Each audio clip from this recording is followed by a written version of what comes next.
আসসালামু আলাইকুম। সবাই কেমন আছেন? তাপসী ফ্যামিলি ব্লগ থেকে সবাইকে স্বাগতম। শুভ সকাল।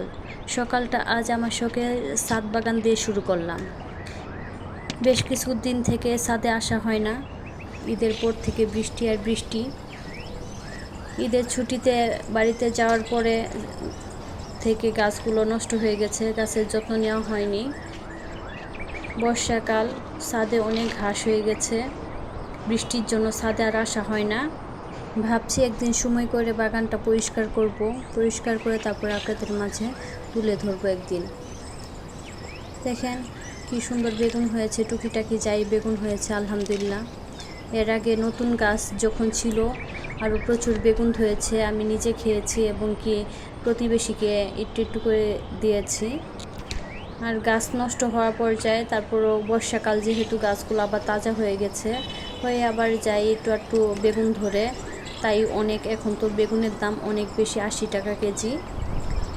আর যতটুকু বেগুন উঠেছে আমার এক তরকারি হয়ে গেছে, এক তরকারি রান্না করার মতো হয়েছে। আর কিছু বেগুন একদম শক্ত হয়ে গেছে, ভিতরে বিচি হয়ে গেছে, ওগুলো উঠানোর মতো না। দেখেন কত ঘাস হয়ে গেছে গাছের সাথে, বেগুন গাছের সাথে ঘাস অনেক, পা রাখার মতো জায়গা নেই, এরকম ঘাস হয়ে গেছে। এই যে দুন্দুল গাছ, আমার দুন্দুল গাছেও মাশাল্লাহ অনেক দুন্দুল খেয়েছি। এখন দুন্দুল আর হয় না, এখন শুধু টুকিটাকি সবজির ভিতরে শুধু বেগুনটাই হচ্ছে, আর কোনো সবজি নাই। আমার এই ছাদ বাগানে অনেক সবজি গাছই ছিল, এখন আর বেশি নেই। এই যে একটা বরবটি আছে, এটাও আমি উঠিয়ে নিলাম, একটাই বরবটি ছিল।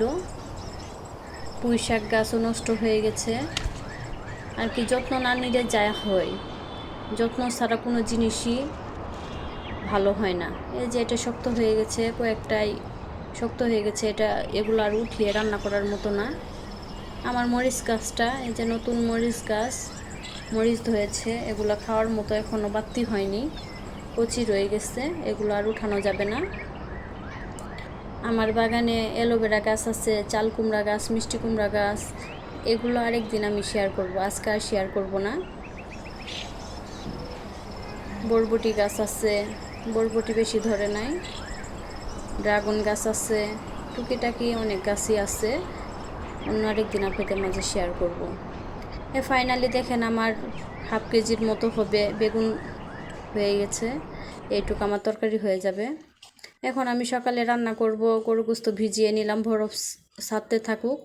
এই ফাঁকে আমি খিচুড়ি রান্না করব আর গরু গোস্ত রান্না করব। খিচুড়ির জন্য আমি চাল ডাল একত্র করে নিব, এই যে চাউলের সাথে ডাল মিশিয়ে নিচ্ছি। আর আমি ভাতের চাউল দিয়েই খিচুড়ি খাই, ভাতের চাউল দিয়ে খিচুড়ি খেতে ভালো লাগে। আর পিঠার চাউল দিয়ে যে খিচুড়ি খায়, আউলো চাল বলে কেউ, কেউ বলে আতপ চাউল, ওই চাউল দিয়ে আমি খিচুড়ি খেতে পারি না, ভালো লাগে না, গলা শুকিয়ে আসে আরও। আর আমি ভিজা ভিজা করে খিচুড়িটা রান্না করব, বেশি পাতলাও হবে না, বেশি শুকনা ঝরঝরাও হবে না। ফাইনালি আমি চাউলটা সুন্দর করে ধুয়ে নিলাম, ধুয়ে পরিষ্কার করে খাঁচিতে উঠাবো পানি ঝরানোর জন্য। আর আমার ভিডিওটা যদি কারো ভালো লাগে থাকে অবশ্যই একটা লাইক দিয়ে পুরো ভিডিও দেখবেন।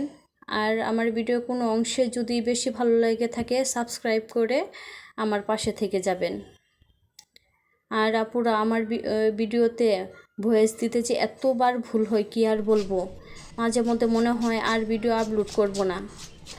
এই ভয়েস দিতে গেলেই শুধু বারবার ভুল হয়, অনেকবার চেষ্টা করতে হতে তারপরে লাস্টে যেমনই হয় ওরকমই দিয়ে দেই। এই যে ফাইনালি আমি পেঁয়াজগুলো কেটে নিলাম, কেটে বেছে সুন্দর করে সব রেডি করে নিলে রান্নাটা সহজ হয়ে যায়।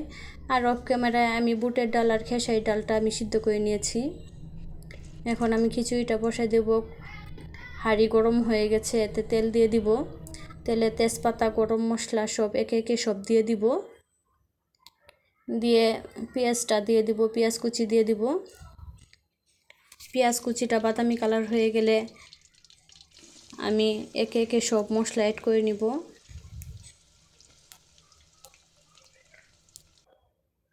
মাঝে মধ্যে এই বর্ষাকালে খিচুড়ি খেতে অনেক ভালো লাগে, সবাই কম বেশি সবাই বর্ষাকালে খিচুড়িটা খুব পছন্দ করেন, আমার মতো সবাই। আর অনেক আপুরা কি সুন্দর করে গুছিয়ে কথা বলে, আমার কাছে অনেক ভালো লাগে তাদের কথাগুলো শুনতে, এবং কি তাদের কাজ করা দেখলে অনুপ্রেরণা জাগে মনের ভিতরে, কাজ করতে ভালো লাগে। তখন মনে হয় যে আমিও করি কিছু একটা। এই যে আমি চাউলটা ভেজে নিলাম, চাউলটা সুন্দর করে ভেজে নিলে খিচুড়িটা খেতে ভালো লাগে। চুলাটা ডিম করে দিয়ে আস্তে আস্তে চাউলটা ভেজে নিই। তেল যখন সুন্দর উপরে ভেসে উঠে চাউলের সাথে, তখন আমি পানিটা দিয়ে দিই। এই যে ফাইনালি আমি পানি এড করে দিলাম। এখন খিচুড়ি হতে থাকুক, আর আমি গরু গোস্তটা সুন্দর করে কেটে বেছে ধুয়ে নিব। ধুয়ে আমি গরু গোস্তটা হাতে মেখে রান্না করব। হাতে মেখে গরু গোস্ত রান্না করলে খুব ভালো লাগে।